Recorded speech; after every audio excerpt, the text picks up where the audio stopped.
Bonjour à tous, aujourd'hui je vous retrouve donc pour une capsule sur les différentes formes d'énergie électrique. Cette capsule s'adresse aux élèves de première STI 2D, il faut absolument tout savoir et tout comprendre pour réussir. Je vous propose de tout écrire sur feuille double, on est parti. Donc, on va commencer par quelque chose de très simple, c'est pour un conducteur ohmique, on le sait, pour une résistance électrique. Si le courant arrive par la gauche pour aller vers la droite, on voit que la flèche tension s'oppose au courant parce que c'est un récepteur, et du coup la flèche tension, elle est toujours opposée au courant, et ça, on appelle ça la tension UR. Aux bornes d'un conducteur ohmique, l'énergie qui se libère est toujours sous la forme d'énergie thermique. Donc il va y avoir une élévation de la température. Ce phénomène s'appelle l'effet Joule. Il est très important. L'énergie dissipée par effet Joule dans une résistance, elle a pour expression E égale RI carré fois delta T. L'énergie en Joule, la résistance en Ohm, l'intensité au carré en ampères, et enfin, la durée en secondes. On reconnaît bien sûr l'expression E égale P fois delta T avec, par analogie, la puissance et RI carré du coup. La puissance aux bornes d'une résistance, c'est la puissance en watts. Ici, la résistance, c'est en ohms et l'intensité, c'est en ampères.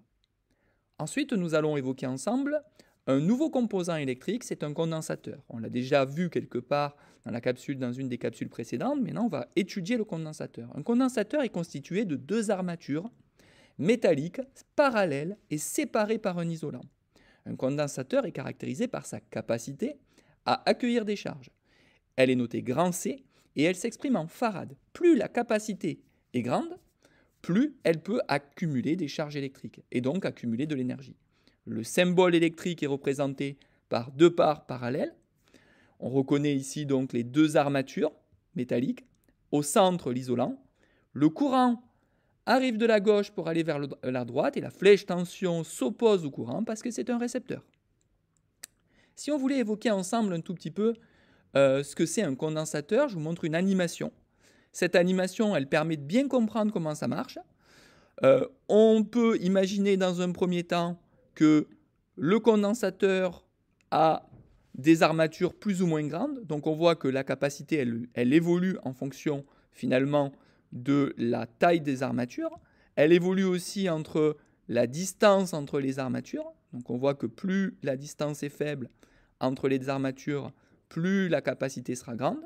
Et puis ensuite, on voit bien qu'on peut tout simplement charger le condensateur. Donc là, au début, il est à 0, puis je vais basculer ici sur la pile et je vais mettre petit à petit un courant électrique. Donc il va être sous la forme ici d'une tension. Donc il va y avoir des charges qui vont s'accumuler ici sur le condensateur. Donc le condensateur va finir par avoir plein de charges. Donc évidemment, si je peux, pour qu'on voit un peu mieux, je vais les séparer comme cela.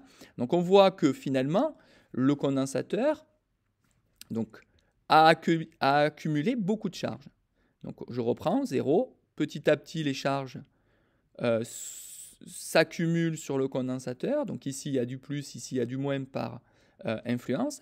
Et ensuite, une fois que le condensateur est chargé, on peut tout simplement l'isoler.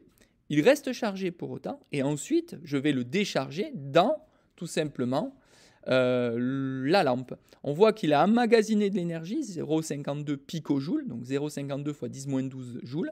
Et ici, eh bien, on voit que la lampe était très fortement éclairée, puis progressivement, elle finit par s'éteindre. Les charges plus, évidemment, rejoignent les charges moins pour, et c'est comme ça qu'à la fin, il n'y a plus de courant. Donc voilà, ça permet d'illustrer un petit peu le condensateur. Je vous propose maintenant de regarder un tout petit peu la forme d'énergie qu'on peut rencontrer. Un condensateur, donc c'est un composant électrique capable d'emmagasiner de l'énergie électrique et de le restituer, comme on vient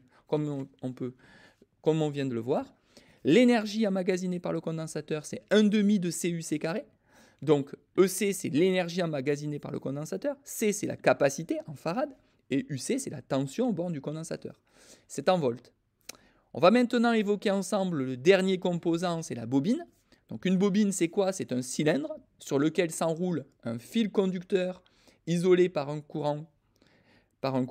Une bobine est sensible au champ magnétique, elle est caractérisée par son inductance grand L et elle s'exprime en Henry. Le symbole électrique est représenté par la représentation suivante. C'est aussi un récepteur ici, puisque le courant ici arrive dans ce sens et la flèche tension s'oppose à l'intensité, qu'on appelle ici UL comme tension de la bobine. Alors on parle de bobine idéale ici, puisqu'il n'y a pas de résistance. Donc ça, c'est un mot qu'on vous retrouverez parfois.